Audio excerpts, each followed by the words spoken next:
I want to talk about epiphanies, and specifically one epiphany that I had when I was visiting Jerusalem, which is full of magic and miracles. And a few years ago, I had gone to England to see a conference where Marianne Williamson was talking, and she said something about the difference between magic and miracles. The magic is what happens when we manifest our heart's desires. We have dreams, we have goals, and we put our energy, our attention, our efforts into these goals until they come into fruition, and they do. We do manifest what we want, and it's truly wonderful in the original sense of the word. It's a wonder. It's amazing that we have this power. And of course, when we discover that we have this power, we don't want to relinquish this this control. But Marian said that the miracle is even better, is the ultimate perfection, the way your life can unfold if you follow your path, your mission, if you're completely aligned with your purpose, your divine purpose, and you surrender, you let yourself be guided and inspired. And instead of figuring out what would be nice in your life, you just let your life unfold as it was always meant to be. And of course, the first time I heard that, I had a lot of resistance, because when you find that you have this wonderful power, you don't want to relinquish this control, you don't want to let someone else guide you, because you forget that the divine intention is not coming from outside, it's the divine in you, it's the mission, the purpose that you have come here to fulfill. You have chosen, you have signed up for this lifetime, this mission, and it's just that you have forgotten in the meantime what it was that you were supposed to do. So you resist, you want to keep this sense of control, which is not real, but we want to feel that we can control to a certain extent what goes on in our lives. And then we worry because we might be making the wrong decisions.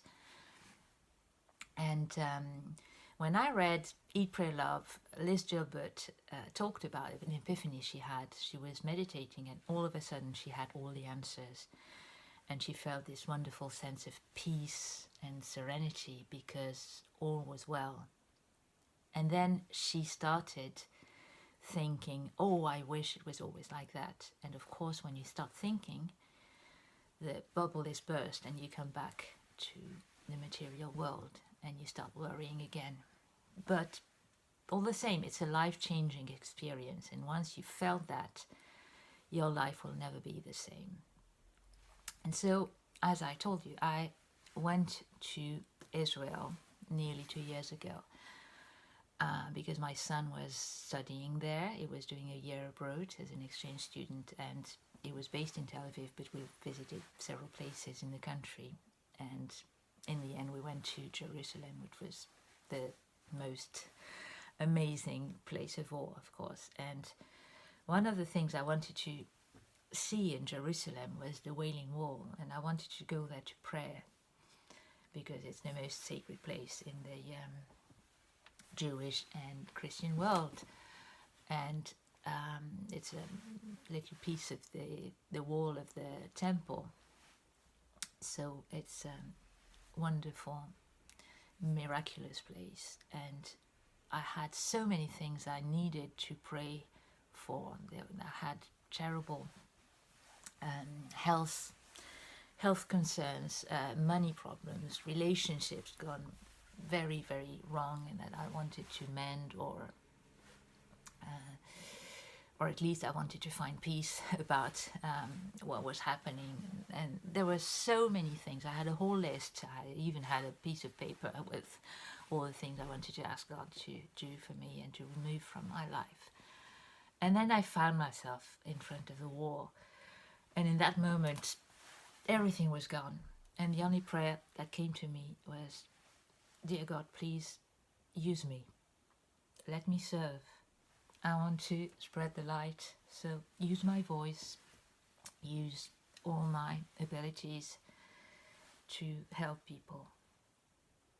And that was all. And all the rest had become unnecessary, because I knew in that moment that everything else would be taken care of. I didn't have to ask for anything, because all my need would always be fulfilled. All the things I could possibly want would come to me. And I knew that in that moment. And I felt like a different person. I felt like I was not a human being anymore. And that I was perfectly aligned with my life purpose. And ever since that moment, of course, life gets in the way. Of course, I too start doubting again sometimes. But I know that I don't have to. And I'm always guided back to this feeling of certainty, of peace, of serenity. And I needed to share that, because sometimes when I tell you it's all right, you don't have to worry, do what feels good now, you deserve that, and you think, no, but that's silly because I should be doing this and that and the other. And that's not true. You don't have to do anything. This word should and should not could be removed from your vocabulary, because there are no right or wrong decisions. It's like a GPS navigator. You're always going to be guided back to exactly where you're supposed to be. If you take a wrong turn, everything is recalculated to bring you back to your destination. And you don't have to worry, you don't have to figure anything out. You just have to be willing, you just have to be receptive. So you can afford to be kinder to yourself, because you're going to receive everything as long as you are receptive, as long as you keep your eyes open, because you are loved, you are protected, and you are here for a reason, to bring the world love and peace and serenity, which is exactly what people need right now. So I really hope you realize how wonderful you are and how wonderful your gifts are going to be for the world. I'll speak to you soon. Bye bye.